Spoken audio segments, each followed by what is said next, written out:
విషయం. ఇక తమిళనాడులో రాజకీయ సమీకరణలు శరవేగంగా మారుతున్నాయి. మరికొన్ని గంటల్లో గవర్నర్ చెన్నైకు చేరుకోనున్నారు. దీంతో శశికళ, సెల్వం వర్గాల ఎమ్మెల్యేలు ఆయన కలిసేందుకు సిద్ధమవుతున్నారు. మరోవైపు శశికళపై అన్ని రకాలుగా ఉచ్చు బిగించేందుకు సెల్వం ప్రయత్నిస్తున్నారు. దీనికి పూర్తి డీటెయిల్స్ మా ప్రతినిధి దామోదర్ అందిస్తారు. దామోదర్, ప్రస్తుతం అక్కడ ఎట్లా ఉంది పరిస్థితి?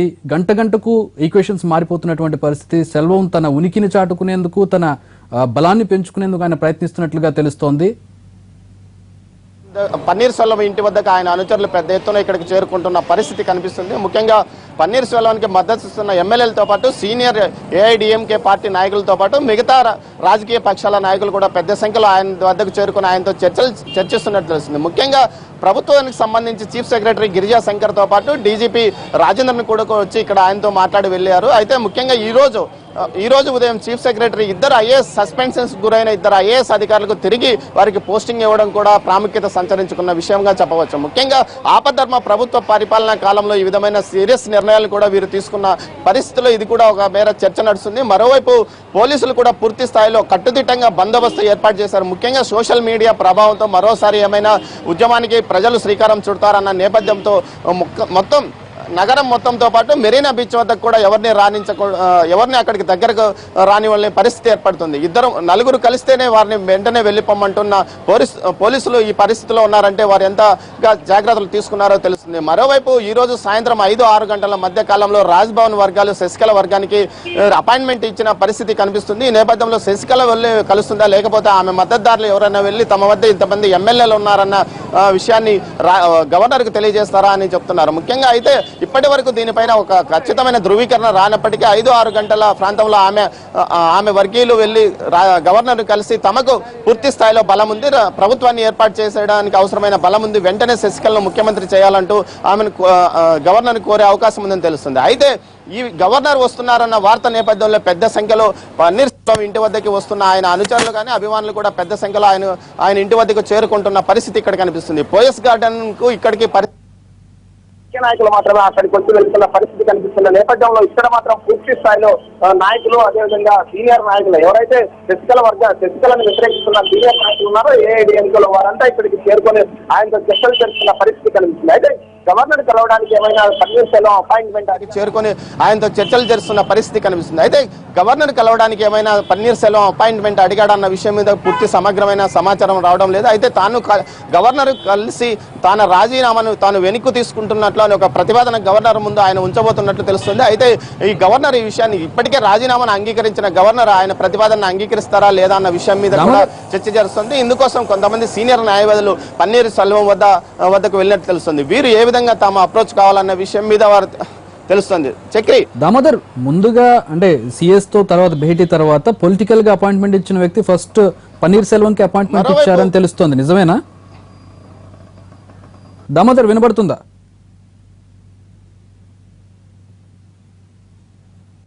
ఆల్రైట్, మళ్ళీ కాంటాక్ట్ చేద్దాం దామోదర్ ని. ప్రస్తుతం మనం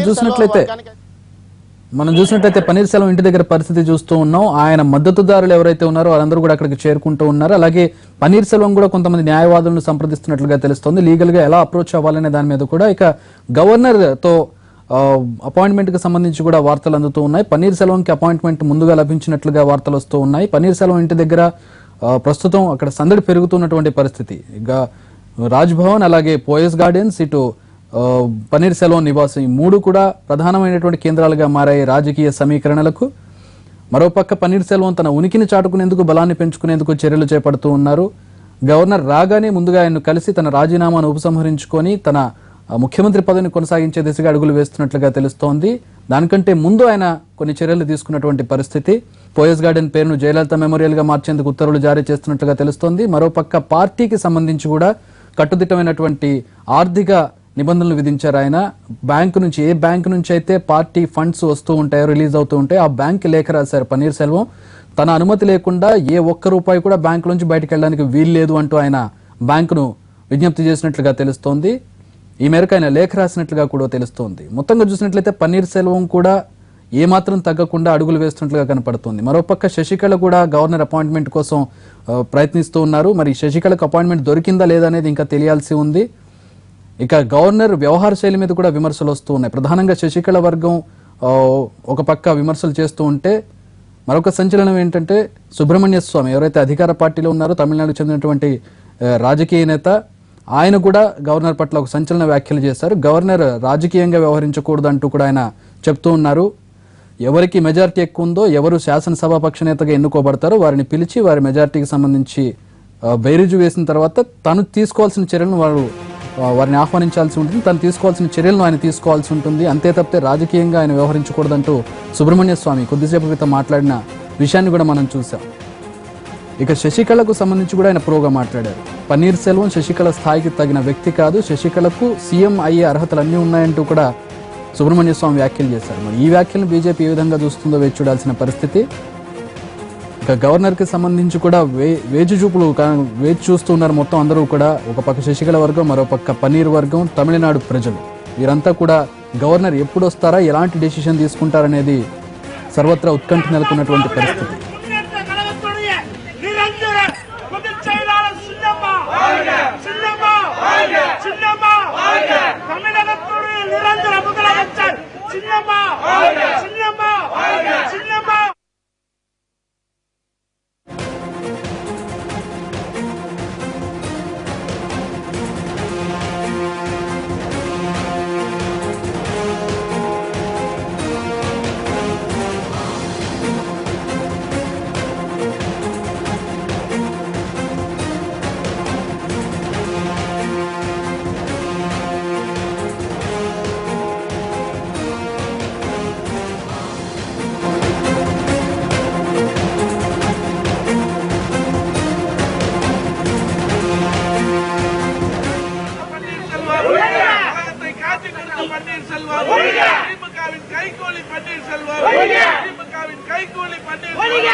நிரந்தர பொதுச் செயலாளர் சின்னப்பா, நிரந்தர பொதுச் செயலாளர் சின்னப்பா, அனைத்து அண்ணா திராவிட முன்னேற்ற கழகத்தின் ஒரே தலைவி செல்லுப்பா, முன்னரைக்கும்படி தொண்டர்களின் ஒரே தலைவி சின்னப்பா,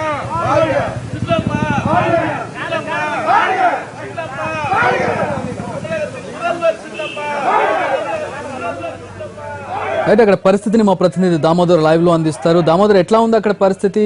అపాయింట్మెంట్ లభించినట్లుగా తెలుస్తోంది పన్నీర్ సెల్వం కి. అక్కడ సమీకరణలు ఎట్లా మారుతూ ఉన్నాయి? చక్రి కొద్దిసేపటి క్రితమే ముంబై నుంచి చెన్నైకి గవర్నర్ విద్యాసాగర్ రావు బయలుదేరినట్లు సమాచారం. ఆయన అపాయింట్మెంట్ కోసం ఇరు వర్గాలు ప్రయత్నాలు సాగిస్తున్నాయి. 5-6 గంటల మధ్యలో శశికళ వర్గానికి అపాయింట్మెంట్ ఇస్తున్నట్లు రాజ్భవన్ వర్గాలు వెల్లడించినట్లు ఒక వార్త ప్రచారం జరుగుతుంది. అయితే అది పూర్తిగా రాజ్భవన్ వర్గాలు ధృవీకరించలేదు. మరోవైపు ఇప్పుడే మైత్రేయన్ పన్నీర్ సెల్వానికి, అపద్ధర్మ ముఖ్యమంత్రి పన్నీర్ సెల్వానికి మద్దతు ఇస్తున్న మైత్రేయన్ ఇప్పుడే పన్నీర్ సెల్వం వద్దకు వచ్చాడు. రాజ్భవన్ వద్ద నుంచి ఉదయం నుంచి డిఎంకే నాయకులతో పాటు ఈయన కూడా అక్కడ రాజ్భవన్ వద్ద వేచి ఉన్నాడు. గవర్నర్ హౌస్ లో గవర్నర్ యొక్క అపాయింట్మెంట్ కోసం వీరిద్దరు ప్రయత్నాలు సాగిస్తున్న నేపథ్యంలో వీరి గవర్నర్ ను అపద్ధర్మ ముఖ్యమంత్రిగా ఉన్న పన్నీర్ సెల్వం కలవడానికి అనుమతి ఇచ్చినట్లు ఆయన ఒక వార్త ఇప్పుడే తెలుస్తుంది. అయితే ఇది పూర్తిగా ఏ సమయంలో ఆయన కలుస్తాడన్న విషయం మీద స్పష్టమైన ప్రకటన అయితే ఇంతవరకు రాలేదు. మరోవైపు గవర్నర్ రాగానే నేరుగా సిఎస్ తో పాటు ఇతర పోలీసు ముఖ్య ఉన్నతాధికారులతోనూ ఐజీ ఇంటెలిజెన్స్ చీఫ్ తోనూ ఆయన చర్చించినట్టు తెలుస్తుంది. ఆ చర్చల తర్వాతనే పూర్తి స్థాయిలో ఆయన ఒక సమగ్ర సమాచారం రాష్ట్రంలో శాంతి భద్రతల పరిస్థితితో పాటు రాజకీయ పరిస్థితుల గురించి పూర్తిగా ఒక సమాచారం తెలుసుకున్న తర్వాతనే ఆయన మిగతా ఇద్దరిని తర్వాత పన్నీర్ సెల్వంతో పాటు శశికళ వర్గాన్ని కలిసే అవకాశం ఉందని చెప్తున్నారు. ఈ నేపథ్యంలో వీరిద్దరిని ఈ రోజు కలిసి రేపు ఒక ఖచ్చితమైన నిర్ణయం తీసుకునే అవకాశం ఉంది. మరోవైపు రేపు సుప్రీంకోర్టులో శశికళ ముఖ్యమంత్రి కాకూడదంటూ దాఖలు చేసిన పిల్ పైన రేపు ఒక సుప్రీంకోర్టులో ఒక తీర్పు రానున్న నేపథ్యంలో రేపు ఆ తీర్పు వచ్చే వరకు కూడా గవర్నర్ ఆగే అవకాశం ఉందని కూడా భావిస్తున్నారు. ఎట్టకేలకు తాను మెజార్టీ శాసనసభ్యుల మద్దతు తనకుంది కాబట్టి ఖచ్చితంగా తాను సీఎం అవుతానంటూ ఇప్పటికే శశికళ పలుమార్లు ప్రకటించినప్పటికీ అది పూర్తి స్థాయిలో రేపు ఆమె విషయం రేపు తేలే అవకాశం ఉందని తెలిసే అవకాశం ఉన్నప్పటికీ పన్నీర్సెల్వం ఇంటి వద్దకు మాత్రం పెద్ద సంఖ్యలో ఆయన కార్యకర్తలు కానీ అనుచరులు కానీ పెద్ద సంఖ్యలో ఆయన ఇంటి వద్దకు చేరుకుంటున్న పరిస్థితి మనం ఇక్కడ చూడవచ్చు. ముఖ్యంగా గతంలో నిన్నటి వరకు లేని తాకిడి, నాయకుల తాకిడి కానీ కార్యకర్తల తాకిడి కానీ ఈ రోజు మాత్రం పెద్ద సంఖ్యలో ఆయన ఇంటి వద్దకు చేరుకుంటున్న పరిస్థితి ఇక్కడ కనిపిస్తుంది. పరిస్థితులు ఏదో మార్పు ఉంది, లేకపోతే ఏదైనా ఇద్దరు రాజీ అవకాశం ఉందా అన్న కూడా ఒక చర్చ కొనసాగుతున్నది. పన్నీర్సెల్వం ఎట్టి పరిస్థితుల్లోనూ తాను శశికళను ముఖ్యమంత్రిగా అంగీకరించే పరిస్థితులు లేదు. బలమైన నాయకుడు ఎవరైనా పార్టీని ముందుండి భవిష్యత్తులో పార్టీని పునర్నిర్మించి పార్టీని నడపగలిగే నాయకుడే ముఖ్యమంత్రి కావాలంటూ ఆయన గట్టిగా వాదిస్తున్నట్టు తెలుస్తుంది. తనకు ముఖ్యమంత్రి పదే అవసరం లేదు, కానీ పార్టీని నిలబెట్టగలిగే నాయకుడు ముఖ్యమంత్రి కావాలని ఆ నేపథ్యంలో తాను పోరాటం కొనసాగిస్తున్నానంటూ ఆయన చెప్తున్నారు. మరోవైపు శశికళ వర్గము రాసిన లేఖలు కూడా ఇండియన్ బ్యాంకు వర్గాలు వెనక్కి తిట్టికొట్టినట్టు తెలుస్తుంది. ముఖ్యంగా నిన్న ఇండియన్ బ్యాంకు ఖాతా ఏఐడిఎంకే బ్యాంకు ఖాతాల్లో స్తంభింపజేయాలంటూ అవి తాను కోశాధికారిగా తన మాటే చెల్లుతుందని, మిగతా వార్త చెల్లదని నిన్న పన్నీర్సెల్వం బ్యాంక్ అధికారులకు రాసిన ఉత్తరం నేపథ్యంలో శశికళ వర్గం కూడా ఒక ఉత్తరం రాసింది. పన్నీర్సెల్వానికి ఈ ఏఐడిఎంకే పార్టీకి ఎటువంటి సంబంధం లేదని, బ్యాంకు ఖాతాలు తమ పరిధిలోకి వస్తాయని, తాము నూతనంగా కోశాధికారిని నియమించామని, ఆయన వరకునే ఈ బ్యాంకు ఖాతాదేవులు ఆయనే నడుపుతాడంటూ ఒక లేఖ రాసినప్పటికీ బ్యాంకు అధికారులు ఆ లేఖను తిరస్కరించిన నేపథ్యం ఈ రోజు ఒక ప్రముఖంగా చెప్పుకోవచ్చు. మొత్తం మీద ఈ విషయంలో ఇప్పటి వరకు శశికళ వర్గం వైపు ఎమ్మెల్యేలు ఉంటారని చెప్తున్నప్పటికీ పన్నీర్సెల్వం మాత్రం ధీమాగా ఉన్నాడంటే ఇందులో ఏదో ఒక ఆయనకు కూడా గట్టిగా దన్ను లభిస్తుందనే అవకాశం, దన్నుగా ఉన్నారు ఎమ్మెల్యేలు ఆయన వైపు కూడా ఉన్నారనే ప్రచారం కూడా జరుగుతున్న నేపథ్యం ఇక్కడ మనకు కనిపిస్తుంది. దీనికి తగ్గట్టు ఆయన ఇంటి వద్ద కూడా పెద్ద ఎత్తున హడావిడి కూడా కొనసాగడం కూడా, దీంతో హడావిడి కొనసాగడంతో ఇది ఒక బలంగా చెప్తున్నారు. మొత్తం మీద పన్నీర్సెల్వం ఇంటి ముందు ఆయన ముఖ్యమంత్రిగా గతంలో పనిచేసిన సమయంలో కూడా లేని హడావిడి ఈ రోజు కనిపించడం విశేషంగా చెప్పవచ్చు. చక్రి, అయితే thanks for the updates Damodar. అది చెన్నైలో ప్రస్తుతం పరిస్థితి. పన్నీర్సెల్వం ఇంటి దగ్గర కోలాహలం పెరుగుతున్నట్టుగా తెలుస్తుంది. ఆయన అనుచరులు, ఆయనకు మద్దతు ఇచ్చేటటువంటి కార్యకర్తల సంఖ్య ఆయన ఇంటి దగ్గర క్షణక్షణానికి పెరుగుతున్నట్లుగా తెలుస్తుంది. మరి దేనికి సంకేతంగా ఈ విధంగా జరుగుతుందనేది చూడాల్సి ఉంది.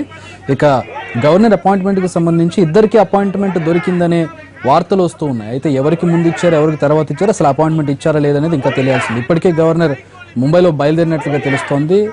సుమారుగా 3 గంటల 10 నిమిషాల సమయంలో ఆయన బహుశా చెన్నై చేరుకునే అవకాశం కనపడుతోంది. ఆ తర్వాత జరిగే పరిణామాలు కీలకంగా మారబోతున్నాయి. మరో పక్కన రేపు సుప్రీంకోర్టులో విచారణ రాబోతోంది. శశికళ సీఎం అయ్యే అర్హత లేదంటూ ఒక స్వచ్ఛంద సంస్థ వేసినటువంటి పిటిషన్ను రేపు విచారించనుంది సుప్రీంకోర్టు. అయితే ఈ తీర్పుకు సంబంధించి వివరాలు వచ్చిన తర్వాత గవర్నర్ నిర్ణయం తీసుకుంటారని కూడా కొన్ని వార్తలు వస్తూ ఉన్నాయి. ఈ నేపథ్యంలో తమిళ రాజకీయం రసవత్తరంగా మారుతుంది. గంట గంటకు ఎత్తులు పై ఎత్తులతో ఒక తమిళ్ సినిమా చూసినటువంటి అనుభూతి చూసేవారికి కనబడుతూ ఉన్నటువంటి పరిస్థితి. మొత్తం యావత్ దేశం అంతా కూడా తమిళ రాజకీయాల వైపు తిరిగింది. ఏ నిర్ణయం రాబోతుంది, ఎవరు పదవి చేపట్టబోతున్నారు, ఎవరు చెయ్యి పైన ఉండబోతుంది అనే దాని మీద అందరికీ ఆసక్తి నెలకొన్నటువంటి పరిస్థితి. మొత్తం రాజకీయం అంతా కూడా తమిళనాడులో వేడెక్కినటువంటి పరిస్థితి కనపడుతోంది. ఒక్క క్షణంలో శశికళ వర్గం పై చేయి కనపడుతుంటే మరొక క్షణంలో తన ఉనికిని, తన బలాన్ని చాటుకునే దిశగా పన్నీర్సెల్వం కూడా ఏమాత్రం తగ్గకుండా ముందుకెళ్తూ ఉన్నారు. వాస్తవంగా మెజారిటీ ఎమ్మెల్యేలను తన క్యాంప్లో పెట్టుకున్నటువంటి శశికళ ఇంకా వెనకడుగులో ఉందని చెప్పుకోవాలి. ఎంతమంది ఎమ్మెల్యేలు తనకు మద్దతు ఉన్నారో కూడా తెలియనటువంటి పరిస్థితుల్లో పన్నీర్సెల్వం చాలా దుడుకుగా నిర్ణయాలు తీసుకుంటూ ముందుకు వెళ్తున్నారు, దూకుడుగా ముందుకు వెళ్తున్నటువంటి పరిస్థితి.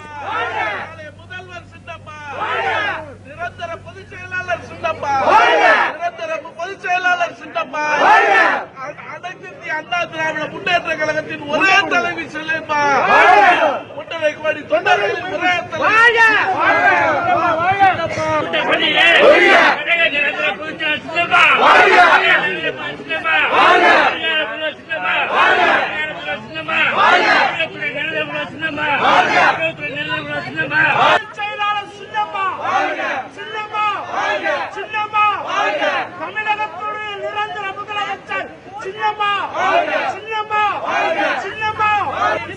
తమిళ రాజకీయాలకు సంబంధించిన అప్డేట్స్ ఎప్పటికప్పుడు ఎన్టీవీలో కొనసాగుతూ ఉన్నాయి. అక్కడి నుంచి మా ప్రతినిధులు అందిస్తున్నటువంటి రిపోర్ట్ ప్రకారం మనం చూసినట్లయితే పన్నీర్సెల్వం నిర్ణయాలు తీసుకుంటూ ఉన్నారు. అలాగే గవర్నర్ అపాయింట్మెంట్కి సంబంధించి 2 వర్గాలు కూడా పోటాపోటీగా ప్రయత్నాలు చేస్తూ ఉన్నాయి. గవర్నర్ ఇప్పటికే ముంబై నుంచి బయలుదేరారు. ఆయన 3 గంటల 10 నిమిషాల సమయంలో చెన్నై చేరుకునే అవకాశం ఉంది. ఆ తర్వాత ఆయన ఎవరికి అపాయింట్మెంట్ ఇస్తారు, ఎవరిని కలుస్తారు అనేది కూడా ఇంకా తెలియాల్సి ఉంది పొలిటికల్గా. అయితే దానికంటే ముందు చీఫ్ సెక్రటరీ తోటి అలాగే ఇంటెలిజెన్స్ ఐజీ తోటి ఆయన ముందుగా భేటీ అయ్యే అవకాశం కనపడుతుంది. ఏం జరుగుతుంది, అసలు ఎలాంటి పరిణామాలు చోటు చేసుకుంటున్న ఇంటర్నల్ గా అనేది వారిని అడిగి తెలుసుకునే అవకాశం కనపడుతుంది. ఆ తదుపరి వీరితో భేటీ అయ్యే అవకాశం కనపడుతుంది. ఇద్దరికి అపాయింట్మెంట్ దొరికిందని తెలుస్తోంది. అయితే ఇంతవరకు రాజ్భవన్ వర్గాలు మాత్రం వాటిని ధృవీకరించలేదు. చెన్నై రాజ్భవన్ వర్గాలు ప్రస్తుతం ఆయన ముంబై నుంచి బయలుదేరారు గవర్నర్. ఆయన వచ్చిన తర్వాత కానీ ఏ విషయం తెలియాల్సి ఉంది. మరోపక్క కార్యకర్తలు, ఎవరి వర్గానికి సంబంధించినటువంటి కార్యకర్తలు వారి వర్గానికి అనుకూలంగా నినాదాలు, నిరసన తెలియజేస్తూ ఉన్నారు. పన్నీర్ సెల్వంని ద్రోహిగా నిరసన తెలియజేస్తున్నటువంటి దృశ్యాలను మనం చూడవచ్చు. ద్రోహి పన్నీర్ సెల్వం అంటూ వారు నినాదాలు చేస్తున్నారు శశికళ వర్గం నేతలు. చిన్నమ్మ రావాలి అంటూ వారు నినాదాలు చేస్తున్నటువంటి పరిస్థితి. మరో వర్గం పన్నీర్ సెల్వం ఇంటి దగ్గరికి చేరుకుంటూ ఉంది. ఆయనకు మద్దతుగా వారు అక్కడ నినాదాలు చేస్తున్నారు. పన్నీర్ సెల్వంకి కూడా మద్దతు అంతకంతకు పెరుగుతున్నటువంటి పరిస్థితి. ఆయనకు సంబంధించిన ఎమ్మెల్యేలు కొంతమంది, ఆయన వర్గానికి సంబంధించిన ఎమ్మెల్యేలు శశికళ వర్గం నుంచి అజ్ఞాతంలోకి వెళ్ళినట్లుగా తెలుస్తోంది. ఎవరైతే తమతో పాటు ఉన్నారో వారందరినీ తీసుకెళ్లి రిసార్ట్స్లో, 5 స్టార్ హోటల్స్లో ఉంచినటువంటి పరిస్థితి. ఒక రకంగా నిర్బంధించారని చెప్పుకోవాలి. ఎందుకంటే ఒక్కొక్క ఎమ్మెల్యేకి 2 సెక్యూరిటీ గార్డులను ఏర్పాటు చేశారు. వాళ్ళ ఫోన్లను కూడా ఈ సెక్యూరిటీ గార్డ్స్ దగ్గరే పెట్టుకున్నారు. ఈ సెక్యూరిటీ గార్డ్స్ అందరూ కూడా శశికళ బంధువర్గానికి సంబంధించి సెక్యూరిటీ గార్డ్స్ గా తెలుస్తోంది. వారి అదుపాజ్ఞంలో వారు పనిచేస్తున్నట్లుగా తెలుస్తోంది. ఈ రిసార్ట్స్ లోనే వాళ్ళకి సకల సౌకర్యాలు ఏర్పాటు చేసి తాయిలాలను కూడా ప్రకటించినట్లుగా తెలుస్తోంది. ఈ ఎమ్మెల్యేల నుంచి ముందుగానే లెటర్ రూపంలో వారి నుంచి ఒక ధృవీకరణ తీసుకున్నట్లుగా తెలుస్తోంది, శశికళకు మద్దతు ఇస్తున్నట్లుగా.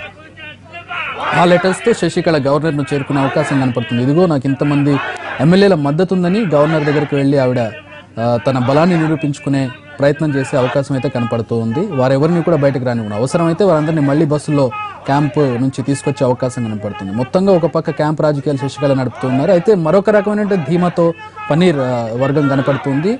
తమకు తెలిసి 40 మంది ఎమ్మెల్యేలు తమతోటే ఉన్నారని, వారందరూ కూడా అవసరమైన సమయంలో వస్తారంటూ పన్నీర్ వర్గం ధీమాగా చెప్తోంది. ఏదేమైనా కూడా గవర్నర్ వచ్చే వరకు ఈ తతంగం అంతా తెర ముందుకు రాదు. ఇదంతా తెర వెనుక నడుస్తున్నటువంటి వ్యవహారంగా కనపడుతోంది.